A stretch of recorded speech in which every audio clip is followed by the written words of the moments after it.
Aksi dalam senyap, Atta Halilintar diam-diam penjarakan sosok warganet yang sebut Lenggo Geni Faruk punya utang. Bisa pinjam gitu. Nah, terus karena Umi pada saat itu memang ada tabungan, jadi diberikanlah ke yang kayak rokok gitu ya, atau mall gitu. Tapi nggak jadi, lalu uang itu di jalan. Saya nggak tahu. Saya orangnya dari kecil diajarin nggak jangan berutang, apa segala macamnya apa. Saya nggak punya utang. Saya nggak punya utang.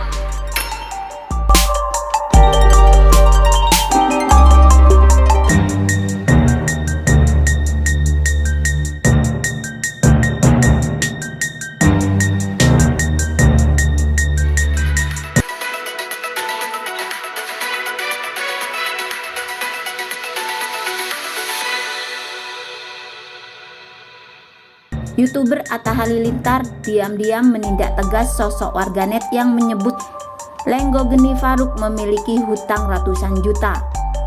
Pihak kepolisian telah membenarkan kabar tersebut. Pelaku yang kini sudah berstatus sebagai tersangka itu dinilai telah menyebarkan fitnah. Informasi penangkapan disampaikan oleh Kapolres Metro Jakarta Selatan Kombes Pol Aziz Andriansyah. Dikutip dari tribunnews.com, Kombes Pol Aziz mengungkapkan Atta Halilintar sudah melaporkan kasus ini sejak lebih dari sebulan lalu. Suami Aurel Hermansyah juga sudah dimintai keterangan di Polres Jakarta Selatan. Atta Halilintar sudah datang untuk dimintai keterangan sebulan yang lalu, kata Kombes Pol Aziz melalui YouTube KH Infotainment Kamis 16 September 2021. Kombes Pol Aziz mengatakan laporan yang dibuat oleh Atta Halilintar memenuhi unsur pidana sehingga dapat diproses dengan cepat. Ya kan ada laporan itu memenuhi unsur, ya kita lakukan penyidikan sesuai aturan. Kebetulan pelakunya ada, ya kita lakukan upaya penegakan hukum sesuai pasal yang disangkakan, tuturnya. Pelaku diamankan di kontrakannya di daerah Bogor, Jawa Barat pada Sabtu dini hari. Ditangkap hari Senin dini hari, tersangka diamankan di Bogor, terang Kombes Pol Aziz. Kombes Pol Aziz menambahkan, tersangka disangkakan dengan pasal pencemaran nama baik serta fitnah. Ada pencemaran nama baik, ada fitnah melalui media elektronik. Di media sosial ada dari IG, YouTube ada, TikTok juga ada, tambahnya. Terkait kasus tersebut hingga kini Atta Halilintar belum memberikan keterangan. Sementara itu diberitakan sebelumnya, seorang konten kreator bernama Safas mengatakan bahwa ibunda Atta Halilintar, Lenggo Geni Faruk, memiliki hutang 400 juta rupiah yang belum dibayar selama 24 tahun. Melalui kanal YouTube SCTV pada Sabtu 19 Juni 2021, dikutip dari tribunnews.com, Safas menjelaskan bahwa Lenggo Geni Faruk berhutang pada Umi Afif. Umi Afif diketahui tinggal di Jerman dan pernah memberi pinjaman sebesar 30 euro di tahun 1997 pada ibunda Atta Halilintar. Ia menegaskan bahwa perannya hanya sebagai mediator di antara kedua belah pihak. Sebenarnya di sini saya hanya sebagai mediator, menyampaikan apa yang menjadi hal yang harus saya sampaikan, kata Safas. Menurut Safas, Lenggo Geni Faruk berjanji akan membayar hutang itu, tetapi selama bertahun-tahun hal itu tak kunjung dipenuhi. Keluarga Halilintar kan bisa datang langsung ke Jerman. Mereka kan bolak-balik setiap negara, ujarnya. Kan bisa nanti ibunya Atta Halilintar langsung muncul, karena dari pihaknya Umi pengennya langsung ketemu, kata Safas. Di sisi lain, Atta Halilintar sempat membantah pernyataan tak berdasar yang disampaikan oleh Safas. Utang apa juga aku nggak tahu ya. Nggak mungkin orang tua aku begitu, nggak percaya, tegasnya.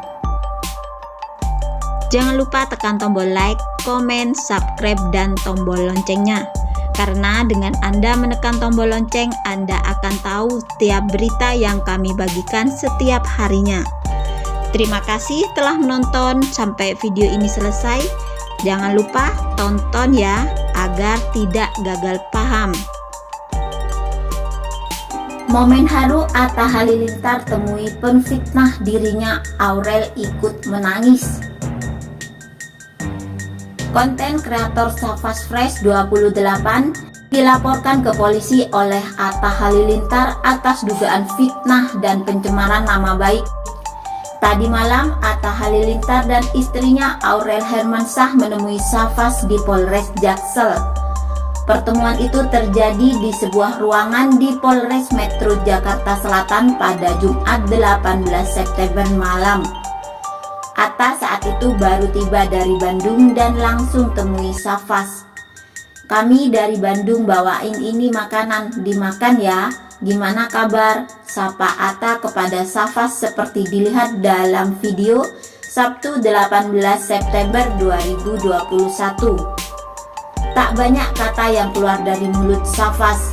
Safas yang terlihat berkepala pelontos hanya tertunduk saat dihampiri oleh Atta Halilintar dan Aurel Hermansyah. Aurel ungkap rasa sedih. Aurel pun ikut angkat bicara terkait tindakan Safas kepada keluarganya.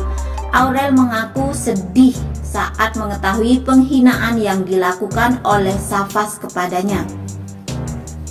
"Sebenarnya sih pengen nanya aja kan, dari awal kan saya sering kok, apa ya maksudnya, kok bisa bicaranya kayak gitu. Sedangkan anak saya masih dalam kandungan, anak saya katanya autis.